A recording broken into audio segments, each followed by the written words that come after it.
within $4,000 of each other. Victor and Andrew had earned the same salary in every one of 11 years. I want you to hold that number. $4,000. Across 11 years. Across 22 separate paychecks. Across every bonus cycle and every market correction and every decision either of them had ever made about money. The gap between their incomes was $4,000. Less than what most people spend on a vacation they don't remember. By the end of those 11 years, Victor had $1.4 million. Andrew had $38,000. And the $38,000 wasn't in an account. It was in a conversation with a bankruptcy attorney. I managed both of their portfolios. I watched this happen from 12 feet away across a desk I have sat at for 16 years. This is not a story about discipline versus recklessness. Andrew was not reckless. Andrew was, in many ways, the smarter man. He read more. He thought more. He had a theory about money that was internally coherent and carefully constructed. The problem with Andrew's theory was that it was wrong. And the problem with Victor's approach was that he didn't have one. He just had a number. One number. Written on a notepad that he kept in his desk drawer. But as a sequence of decisions so ordinary that most people watching this have already made one of them this week. Victor came into my office in March of a year I won't name. He was 34. He had taken a corporate finance role at a regional manufacturing company. Not glamorous, not the kind of work that gets written about, but steady. Base salary at the time was $481,000. He drove a car that was 3 years old. His house had a mortgage of $260,000 remaining, which he was paying down at the standard rate. Not aggressively. He sat across from me, put a folded piece of notepad paper on the table, and slid it over. On it was a single number, $2,800. That was how much he wanted to spend per month. Not his income. His spending. Everything else, he said, goes somewhere else. I remember thinking this was either very smart or very naive. And I couldn't tell yet which one. Andrew came to me 6 weeks later. Same firm, different department. His base was $484,000 and some change. $3,000 more than Victor in that first year. He arrived with a presentation. 12 slides, printed and bound, outlining his financial philosophy, his growth thesis, his planned allocation across 4 asset classes and a private investment in a software company his college roommate was running. I read it. It was genuinely impressive. Clear reasoning, cited sources, appropriate risk language. I told him I'd need to think about it overnight. What I was actually thinking was, this man has thought about everything except the one thing that ends most fortunes. He had not thought about what happens when the plan meets contact with time. In the second year, both men received raises. Victor's brought him to $512,000. He called me the afternoon he got the news. The conversation lasted 4 minutes. He asked me to increase his automatic transfer by the net difference. Then he said he had to go. He had a meeting. The balance at the end of that year was $88,000. Andrew's raise brought him to $519,000. He took his family to Italy for 3 weeks that summer. A trip he had been planning for 2 years and had earned, by any measure, the right to take. The private software investment in his college roommate's company had not yet shown returns.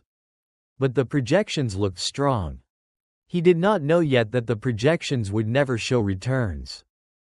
He also did not know that the Italy trip, by itself, was not the problem. The problem was the version of Andrew that came back from Italy. There is a specific psychological event that happens to certain people after a very good vacation. The friction of ordinary spending. The $140 dinner. The upgraded hotel room. The car service instead of the taxi. That friction disappears. Not because they decide to spend more. Because the baseline shifts. And baselines, in my experience, almost never shift back down on their own. I have watched this event happen inside portfolios before. I recognized it in Andrew's statements by month 4 after his return. Not a crisis. Not a scandal. Just a quiet, permanent expansion of what felt like normal. The balance at the end of Andrew's second year, $31,000. His income that year, $519,000. I want to be precise about what happened next. Because the imprecise version, the version where Andrew just spent too much, misses the whole point. In year 3, Andrew refinanced his house and pulled out $212,000 in equity.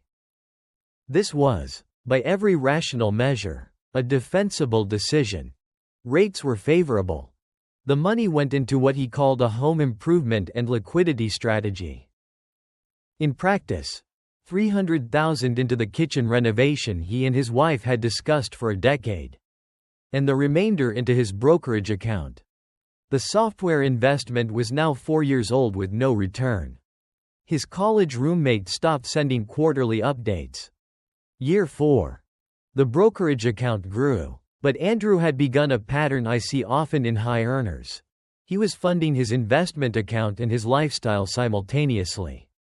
From the same paycheck, without a hard boundary between them. When one got tight, the other absorbed it. In year 5, he bought a second property.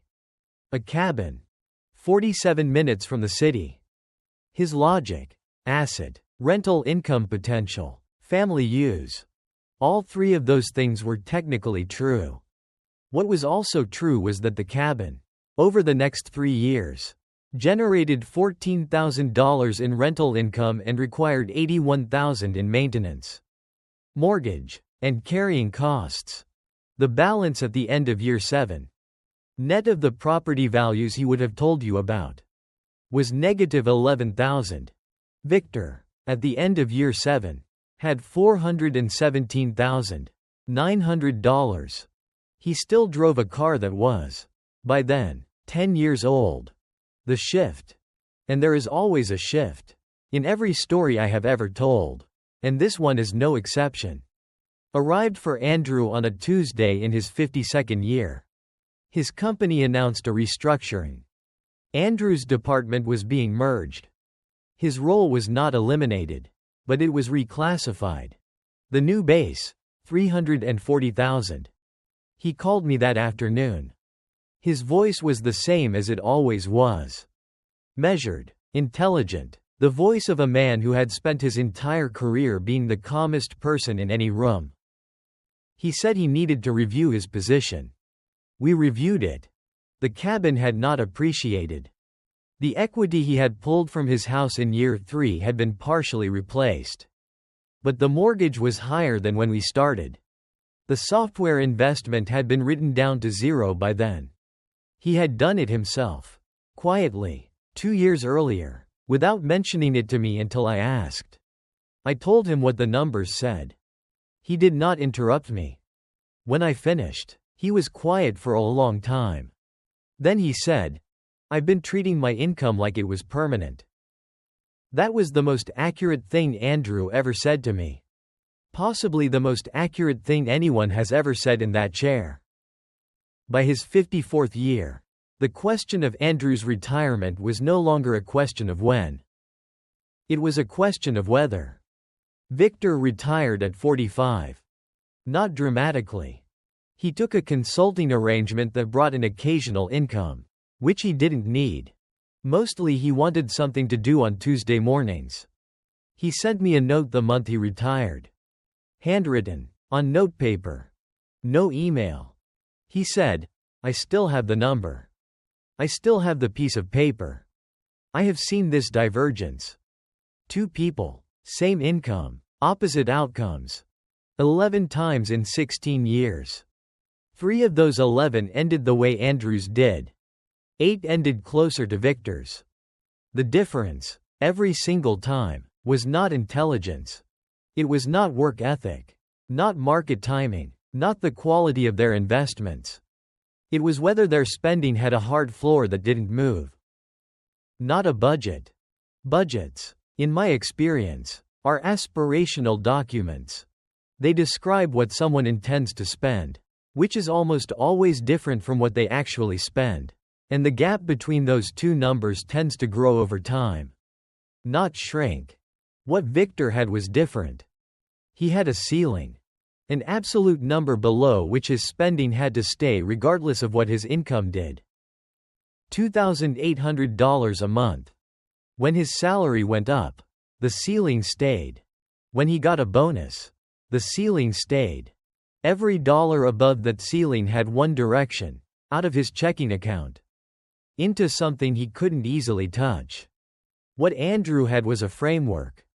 A sophisticated, well-reasoned, internally consistent framework that could accommodate almost any decision he wanted to make, as long as he told the story right. And Andrew was very good at telling stories. Andrew was the kind of man who built genuinely persuasive narratives. About the cabin, about the equity pull, about the Italy trip and what it meant for his family and what he had earned. Every story was true. Every story made sense. And the accumulation of true, sensible stories, each one reasonable in isolation, had carved through 11 years of a $500,000 income the way water carves through stone. Slowly. Without drama.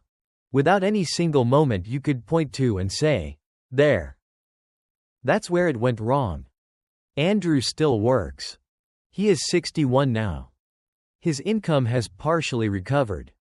A new role, a different firm, still well compensated. He has not mentioned the notepad approach. I have not suggested it. It is a little late for ceilings. But he asked me, last year, a question that I think about more than most questions I get in that office. He said, "Do you think it would have been different if I'd been less smart about it?" I told him I didn't know. That was a lie, told kindly. The honest answer is yes. The single most dangerous thing about Andrew's 12 slides was that they were good. Good enough to justify anything. A worse plan, a simpler one, a dumber one, would have had less room to bend. Victor's notepad had no room at all. About the $4,000 gap that turned into a $1,400,000 gap over 11 years. About the Italy trip that wasn't the problem and the baseline that was. About the piece of paper in a desk drawer that did more for one man's future than any investment thesis I've ever read. There is a version of financial wisdom that sounds sophisticated and takes years to understand. And there is a version that fits on a notepad. I have watched, for 16 years, which one wins. I'll tell you another one next time.